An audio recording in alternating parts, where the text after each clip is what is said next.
Les ingrédients pour réaliser notre mayonnaise express maison Gourmandise TV. Il nous faudra de l'huile, huile d'arachide ou huile de tournesol au choix. Vous prendrez également le jus d'un demi-citron, une belle cuillère à café de moutarde forte de Dijon. Il nous faudra le jaune d'un œuf frais, quelques graines de sésame pour agrémenter notre mayonnaise et pour l'assaisonnement, on n'oublie pas bien sûr le sel et le poivre du moulin.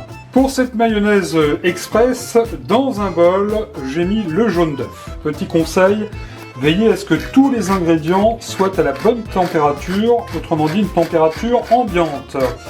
Alors après le jaune d'œuf, on va mettre tout de suite un bon tour de poivre du moulin, poivre de votre choix. On va casser un petit peu l'œuf, voilà qui est fait.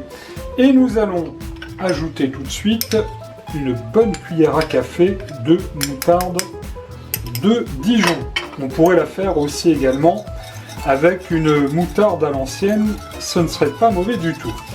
Alors une fois la moutarde, le poivre et l'œuf bien mélangés, une toute petite pincée de fleur de sel, et puis nous allons continuer à fouetter. Évidemment, on pourrait prendre le batteur, si vous le souhaitez, pour faire votre mayonnaise.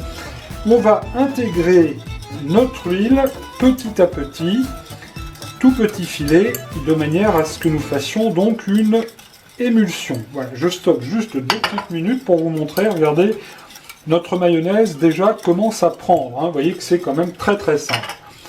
On va continuer donc comme ceci jusqu'à obtenir une mayonnaise qui soit quand même relativement épaisse. Alors évidemment, on n'hésite pas à donner un bon coup de fouet et regardez, elle est belle, voilà. Alors pour les quantités d'huile, là j'ai mis aux environs de 20 centilitres d'huile. On va quand même ajouter tout de suite donc un petit soupçon de jus de citron. Pas beaucoup, ça va lui donner un petit peu d'acidité, ça va citronner un petit peu notre mayonnaise. Et puis, à ce moment-là, on met ce qu'on veut, c'est facultatif, mais je vais y mettre quelques petites graines de sésame. Ça va lui donner bon aspect et bon goût. On réserve la mayonnaise au froid, bien sûr, si on n'est pas prêt tout de suite pour manger. Vous voyez, ça n'est pas sorcier de faire une bonne mayonnaise maison. Ça n'a rien à voir avec celle des industriels. Avec une tranche de rôti de bœuf froid, du poulet froid ou simplement des œufs mayonnaise. C'est extra et c'est sur Gourmandise TV.